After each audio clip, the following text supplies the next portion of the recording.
Eu digitei tudo o que eu tenho que falar para esse trabalho.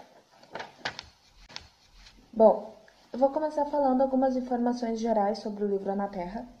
A primeira é que a obra Ana Terra corresponde a uma parte do primeiro livro da trilogia O Tempo e o Vento, mais especificamente O Continente, do escritor Érico Veríssimo.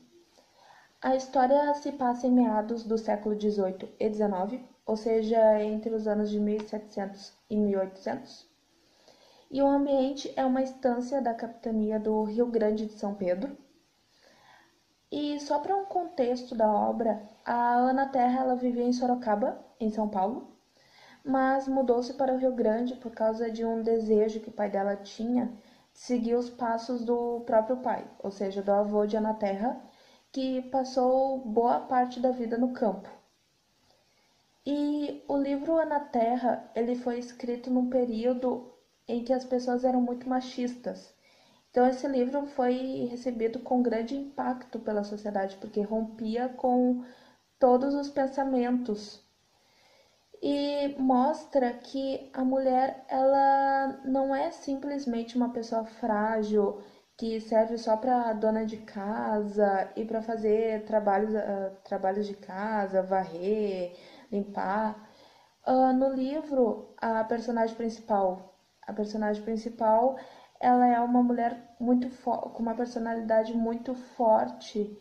Ela é persistente, ela segue a vida dela apesar das grandes dificuldades que ela tem, porque pessoas morrem na vida dela. Ela passa por grandes obstáculos e ela podia ter se matado a qualquer momento da obra, mas ela continuou vivendo para ver o que esperavam dela no futuro, para cuidar do filho dela. Então, ela passou por cima de tudo isso. E isso mostra que a mulher ela é muito mais do que se pensava antes. Sobre o resumo do livro, conta a história de Ana Terra, que tinha 25 anos e vivia com a mãe Henriqueta, nome estranho, o pai Maneco, outro nome estranho, e os irmãos Antônio e Horácio. Eles viviam no campo, onde passavam muita dificuldade e a vida era muito cansativa, além de que não tinha vizinhos por perto. A cidade mais perto ficava a dias dali, que era Rio Pardo. Um dia, a Ana ela estava lavando roupa no poço e percebe a presença de um homem machucado perto do rio. Então, esse homem, chamado Pedro Missioneiro, é levado para a casa dos Terra e fica lá se recuperando.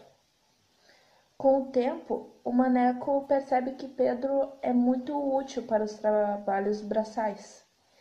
Então, deixa que Pedro construa um galpão perto da casa deles, para que ele ficasse fazendo alguns trabalhos assim para a família.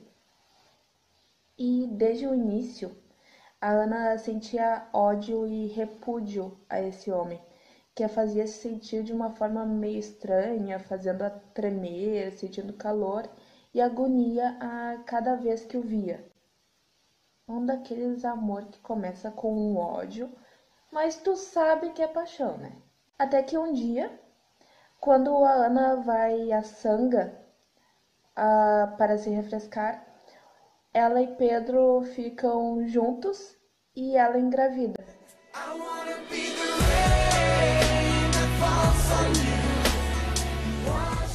Mas os dias que se passam são de grande agonia para Ana, por medo que o pai descobrisse da gravidez.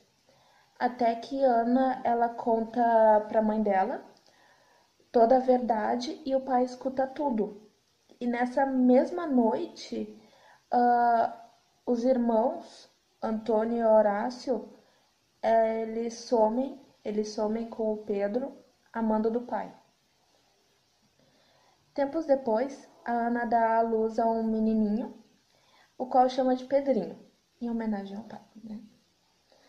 E essa criança era ignorada pelo pai e os irmãos, que sentiam raiva da criança e apenas recebiam o amor da Ana Terra e da mãe Henriqueta. Pouco tempo depois, a dona Henriqueta morre Isso é mais uma dificuldade para a vida da Ana. E um dia recebe-se a notícia de que os castelhanos estavam chegando e o pânico domina todos. Os homens, eles se armam como podem e as mulheres e as crianças vão se esconder no mato. Mas como o tempo é curto, a Ana Terra se predispõe ao sacrifício de permanecer junto aos homens na casa, na tentativa de evitar que os assassinos, quando vissem as roupas de mulheres, não fossem procurar pela cunhada e as duas crianças, Pedrinho e Rosa, que era a sobrinha da Ana Terra. Nisso, o pai, os irmãos e os escravos são mortos e a Ana ela é estuprada várias vezes. Então, a Ana decide ir com o resto da família, o pouco que lhe resta, para Santa Fé com a ajuda de um forasteiro.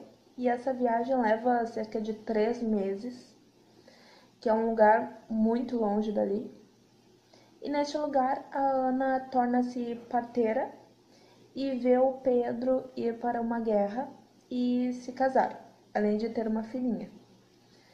E a história termina quando o Pedro é convocado a ir para uma segunda guerra e não se sabe ao certo se ele voltou, mas fica implícito de que ele morreu nessa guerra e que ele deixou a família para trás, a mulher com uma filha.